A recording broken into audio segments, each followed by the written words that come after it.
In this video, we'll talk about the latest information with respect to embassies reopening worldwide, what's happening, who's open, who's closed, and what to expect. We get so many questions, and I posted a few updates in the past week, but this video is the most recent information, so make sure you stay tuned, and I'll see you on the other side.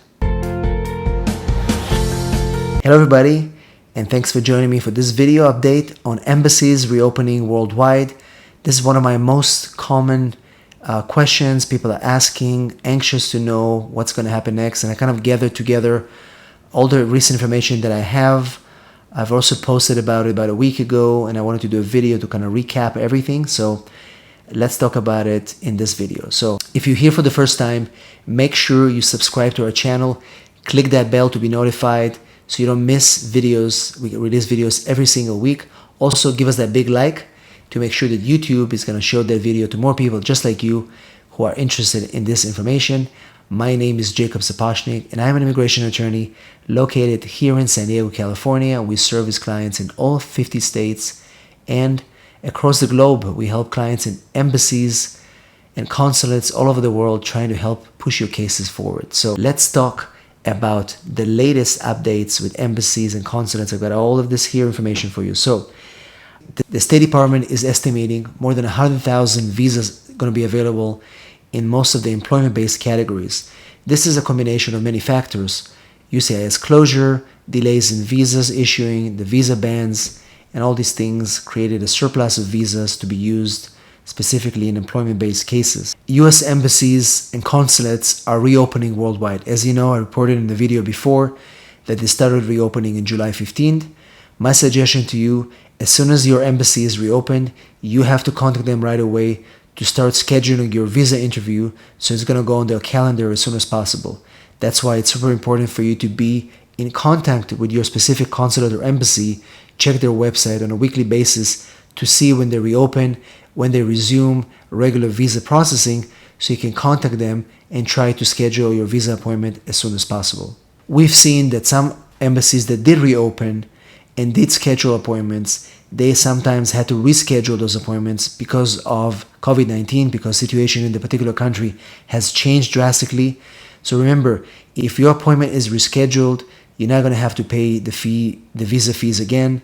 You're just going to show up when they reschedule you that appointment. So once again, make sure that you track that and be in touch with your particular embassy or consulate to make sure that you are aware when is your interview rescheduled, so you're not going to miss that interview. Also, one important thing to remember is that most consulates and embassies that are currently not working on a regular basis or shut down, they do entertain emergency appointments for your particular situation.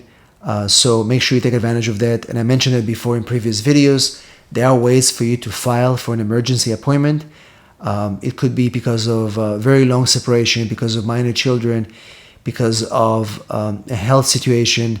Whatever that is, make sure that you look in your situation and see if it warrants that exception and try to file for it, because embassies do grant those emergency appointments. Final thing to remember, if you do apply for an emergency appointment and you fill the DS visa forms and your request is denied, you will lose the visa fees that you filed to try to schedule an appointment. This is just how it is in the policy.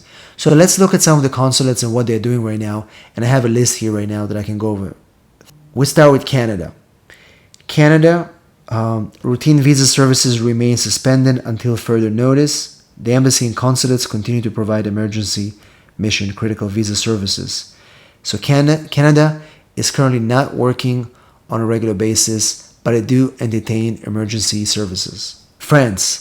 The U.S. Embassy in Paris has reopened its calendar, and now they're accepting appointments. If you have a case in Paris, make sure you schedule your appointment directly with that embassy. The appointments are currently taking place. We are now beginning of August. If you look at Italy, visa appointments remain suspended to this date. Sweden, routine appointments remain suspended. They do entertain emergency appointments. Poland, routine visa appointments remain suspended. They do take emergency appointments. Turkey, the same way, remains suspended. We have questions here from embassies in Africa. So we know that Kenya and as well as Nigeria. Those consulates, as far as we know, that's information that we have, those remain suspended at the moment. Israel still remains suspended as COVID cases really significant increase in that country, and they were about to open, but then they decided to close. Mexico City has reopened consulates, as well as Guadalajara, and Juarez, I believe they're going to start scheduling appointments in mid-August. Argentina, non-immigrant visas and immigrant visas can schedule appointments from mid-August. Brazil, embassy remains closed, no appointments are available, only emergency at the moment. Chile, routine embassy appointments remain suspended. India, embassies and consulates canceled all their appointments because the consulates are closed at the moment. Japan, consulates and embassies remain closed, only emergency appointments are available. The embassy in London has reopened in July 25th, and they continue to schedule non-immigrant and immigrant appointments at the moment. The embassy in Manila, once again, remains closed, and only emergency appointments are available. The embassy in Manila, as you remember, they were not accepting K1 cases in early June, but then they changed their position, and they are accepting K1 cases, but they're not open for routine visa processes, and so you have to make an emergency appointment at the moment. The embassy in Morocco, many of you were asking, and we inquired about it, and we received information that the embassy in Morocco has not reopened yet, but they will reopen in September. The U.S. embassy and consulates in Ukraine remain to be closed until further notice. We have no information from Ukraine. I know many of you were asking me, but they do accept emergency appointments, and those are issued within 24 hours. Finally, the embassy and consulates in Singapore are still remain closed. They only accept emergency appointments. We have an unofficial announcement from that consulate that they will be starting to adjudicate cases in September, but I don't have anything official on that. So this is pretty much a summary of the consulates that we know.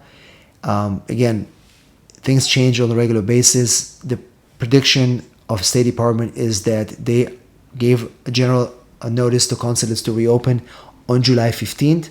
And again, it depends on the country conditions. Some countries are experiencing significant COVID increase, and therefore their consulates are closing. Some consulates started reissuing appointments, and then they closed and they canceled those appointments, as I mentioned in the beginning of the video. So the situation remains fluid all over the world.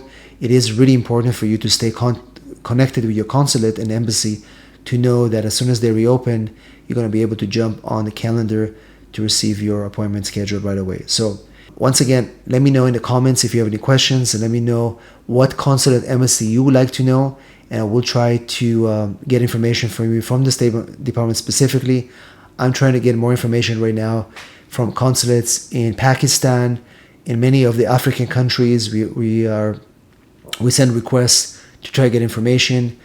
We're also trying to work with some consulates and embassies in Eastern Europe, and as soon as we get that information, I'll make another video to update you all on that information as well. So once again, if you're here for the first time, make sure you subscribe to our channel, click that bell to be notified when videos are released, and also subscribe to join our Facebook group, a private Facebook group where we share more information.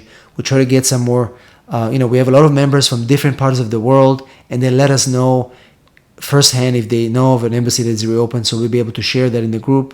So make sure you join our group and become part of our community. Once again, thank you for watching.